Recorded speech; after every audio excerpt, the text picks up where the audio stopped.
দীর্ঘ ১৭ বছর পর আগামী ২৫ ডিসেম্বর ঢাকার মাটিতে পা রাখবেন বিএনপির ভারপ্রাপ্ত চেয়ারম্যান তারেক রহমান। তার এই প্রত্যাবর্তনকে কেন্দ্র করে দেশের রাজনীতিতে নতুন গতি ও আলোচনার সূচনা হয়েছে, যা আসন্ন জাতীয় নির্বাচনের প্রেক্ষাপটে বিশেষ তাৎপর্য বহন করছে। এরই মধ্যে তারেক রহমানের সংবর্ধনার মঞ্চ তৈরিতে কাজ শুরু করেছে বিএনপি। এই নির্মাণ কাজ দ্রুত শেষ করার জন্য কমিটির সদস্যরা দিন-রাত পরিশ্রম করে যাচ্ছেন বলে জানিয়েছেন বিএনপি নেতারা। তারা বলছেন, তারেক রহমানের প্রত্যাবর্তনের জন্য দেশবাসী অধীর আগ্রহে অপেক্ষা করছেন। ধন্যবাদ আপনাকে। যেমনটি জানেন যে ২৫ ডিসেম্বর অর্থাৎ বড়দিন, সেদিনে কিন্তু দেশে ফিরছেন বিএনপির ভারপ্রাপ্ত চেয়ারম্যান তারেক রহমান এবং তাকে সংবর্ধনা জানাতে এরই মধ্যে দল এবং দেশবাসী কিন্তু প্রস্তুত রয়েছে।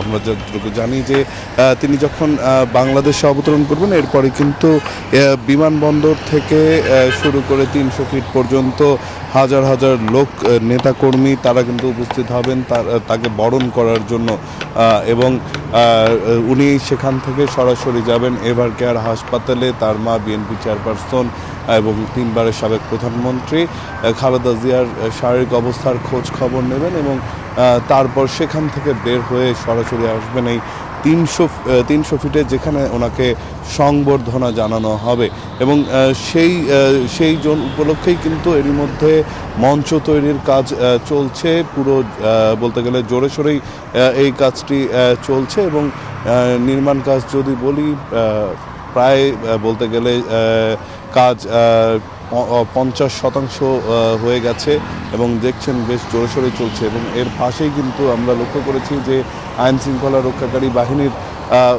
সরব উপস্থিতি রয়েছে। তারা এখানে সার্বক্ষণিক কিন্তু নিরাপত্তায় নিয়োজিত রয়েছেন এবং এখানে তারা কাজ করে যাচ্ছেন। এখানে আমরা যতটুকু কথা বলে জানতে পেরেছি যে ২৫ তারিখে আসার আগেই অর্থাৎ ২৪ তারিখ বিকাল নাগাদ হলো এই মঞ্চ তৈরি হয়ে যাবে বলে তারা বলছেন। তবে টুকটাক যদি কাজ থাকে সেটিও হলো এর মধ্যেই সেরে ফেলা হবে বলে কিন্তু এখান থেকে আমাদেরকে জানানো হয়েছে। তো অধীর আগ্রহে দেশবাসী অপেক্ষা করছেন বিএনপির ভারপ্রাপ্ত চেয়ারম্যান দেশে আসবেন এবং দেশের এই ক্রান্তিকালে দল এবং দেশের হাল তিনি ধরবেন বলে আশা করছেন তারা এবং দেশের বর্তমানে রাজনৈতিক অঙ্গনের সবথেকে গুরুত্বপূর্ণ ব্যক্তি হওয়ার কারণে কিন্তু নিরাপত্তার দিকেও হলো বেশ নজর দিয়েছেন আইন শৃঙ্খলা রক্ষাকারী বাহিনী। এই ভিভিআইপি পার্সন হওয়ায় সার্বক্ষণিক তার নিরাপত্তায় কিন্তু নিয়োজিত থাকবে পুলিশ, সোয়াট এবং র্যাব থেকে শুরু করে আইন শৃঙ্খলা রক্ষাকারী বাহিনীর অন্যান্য সদস্যরা এবং এই ধরনের তাকে দেশে আসা নিয়ে কোনো ধরনের থ্রেট আছে কিনা এই বিষয়ে আমরা জানতে চেয়েছিলাম পুলিশের কাছ থেকে। তারাও যেটি বলেছে যে তার দেশে আসা নিয়ে কোনো রকমের কোনো থ্রেট না থাকলেও তারা তার সর্বোচ্চ নিরাপত্তা নিশ্চিতের জন্য যা যা দরকার অর্থাৎ যত ধরনের ব্যবস্থা দরকার সবই করা হচ্ছে। আর যেহেতু এই জায়গাটিতে লোক সমাগম অনেক বেশি হবে, সেই ক্ষেত্রেও কিন্তু তারা এখানে নিরাপত্তা বলয় তৈরি করবেন যাতে কোনো রকমের কোনো অপ্রীতিকর ঘটনা না ঘটে এবং এইখানে যেই সংবর্ধনার অনুষ্ঠানটি রয়েছে সেটি যাতে সুষ্ঠুভাবে সম্পন্ন হয়। যেমনটি জানেন যে দীর্ঘদিন ধরেই তার দেশে আসা নিয়ে কিন্তু একটি বেশ কিছু আলোচনা সমালোচনা, তর্ক বিতর্ক, অনেক ধরনের কিন্তু গুঞ্জন সব কিছুই কিন্তু আমরা লক্ষ্য করেছি।